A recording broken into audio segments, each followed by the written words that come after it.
Hello, good evening. You're watching Awaz News. I'm Kubra Ali. Here are today major updates from across Canada.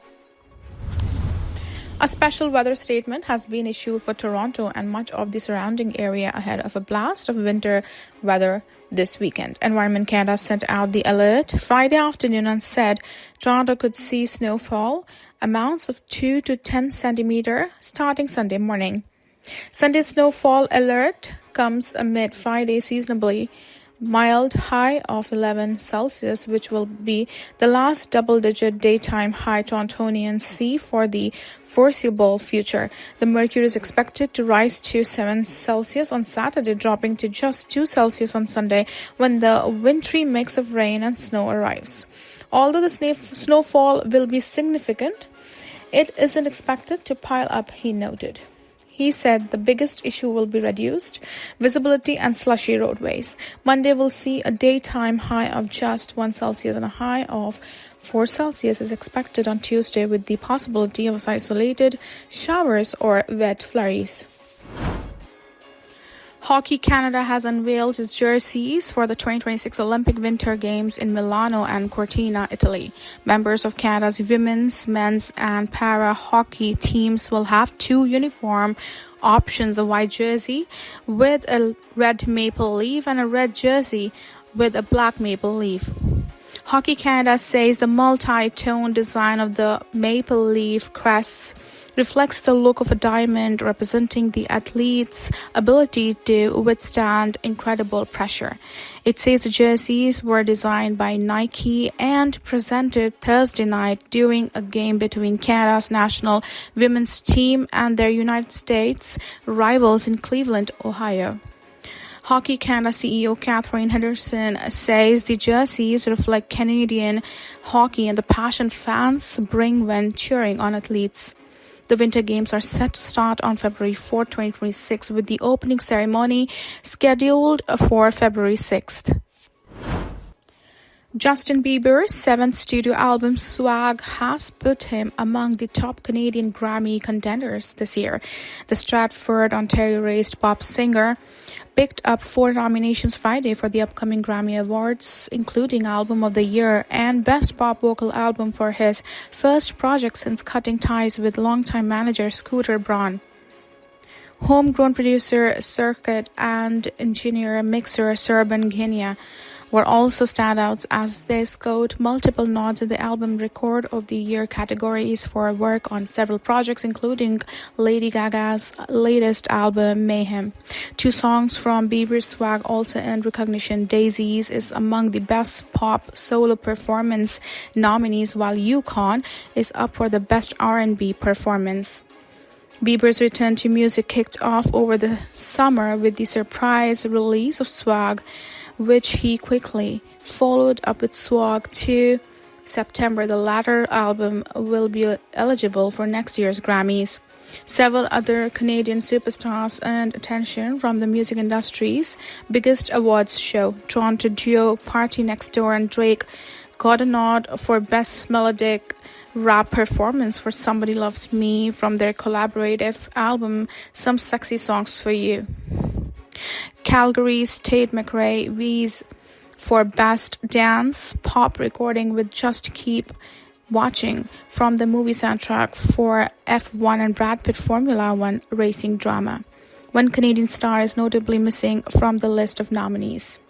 The latest album from The Weeknd, Hurry Up Tomorrow, got a cold reception from Grammy voters only a year after the Toronto artist buried the hatchet with the organization. Halifax songwriter and producer Henry Walter, better known as Circuit, racked up 7 nods across several categories, including Non-Classical Producer of the Year.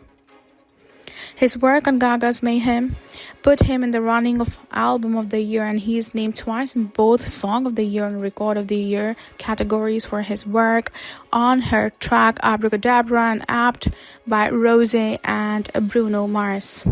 Vancouver musician Leila Bialy's Winter Songs collection of music inspired by winter spent in Banff, Alta is nominated for Traditional Pop Vocal Album. The 68th Grammy Awards aired February 1st, 2026 on City TV and CBS. The Canada Border Services Agency CBSA says a Quebec man who was shipped a taser disguised as the flashlight before it was intercepted in Mississauga, Ontario, has pleaded guilty to 6 criminal charges.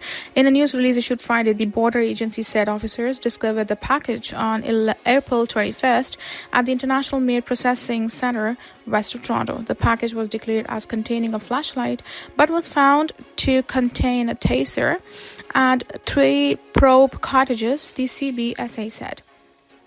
A taser is prohibited firearm under the criminal code, and the recipient of the package, Stephanie McCullough, 43, has a criminal record related to weapons and drugs, they said. As such, the St. Francois Xavier de Brompton resident is permanently prohibited from possessing weapons of any kind. CBSA investigators, with the assistance of Sûreté to Quebec, searched McCullough's home on May 6th and allegedly found 2 prohibited firearms, ammunition, 3 prohibited stun guns, 3D printers, and 5 grams of cocaine. He was arrested and taken into custody. McCullough pleaded guilty to 6 counts of importing, possessing, and manufacturing prohibited weapons and firearms on October 22nd and was sentenced to 48 months in prison. The CBSA went on to say that it's conducted 24 investigations into the importation of prohibited weapons and devices since January 2024. In that time, they have laid charges in 18 cases and 12 individuals have been convicted. The Conservatives helped the minority Liberal government survive a second confidence vote on the budget this afternoon. The House of Commons recorded a vote of 307 against a bloc Quebecois motion to reject the budget and 30 in favor. On Thursday, the Bloc and NDP teamed up to vote against a Conservative motion that also called on MPs to reject the budget. It caps off a chaotic week in Parliament after Nova Scotia MP Chris Dentremont crossed the floor to join the Liberals on the day the budget was released. Late Thursday, Conservative MP Matt Generox announced plans to resign after days of rumors that he was planning to join the government. The budget itself is set to go to vote during the week of November 17. The union representing workers at the city's community and seniors housing has filed a no-board report which, is issued by the province, will begin a countdown towards a possible strike. CUPE Local 79 made the announcement on Friday during a news conference where the union also revealed that its members who work for the Toronto Community Housing Corporation TCHC and the Toronto Seniors Housing Corporation TSHC voted overwhelmingly in favor of a strike mandate. The union said 98% of the TCHC workers and 94% of TSHC workers were in favor. CUPE Local 79, which represents about 30,000 City of Toronto inside workers, said their TCHC and TSHC staff have seen escalating workplace violence, chronic understaffing due to unfilled vacancies, and employees' refusal to act on safety. Once the Ministry of Labour approves the no-vote request, the union and the city have 17 days to get a tentative deal done, or there would be a possible work stoppage. In a statement, the TCHC said that without their workers, it wouldn't be able to serve its more than 10,000 tenants, which is why it remains focused on reaching a deal with the union. TCHC said it's been bargaining since early September and maintains that it will remain at the table for however long it takes.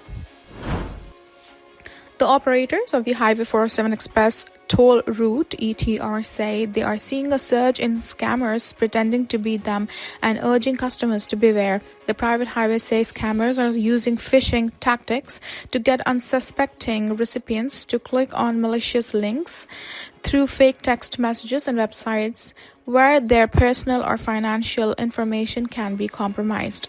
In an image of one such fraudulent text message provided by 407 ETR, the sender tells the recipient they have an overdue balance and that an additional administrative fee of $25 or more is about to apply. The highway is urging customers to remain vigilant and verify any message that looks suspicious.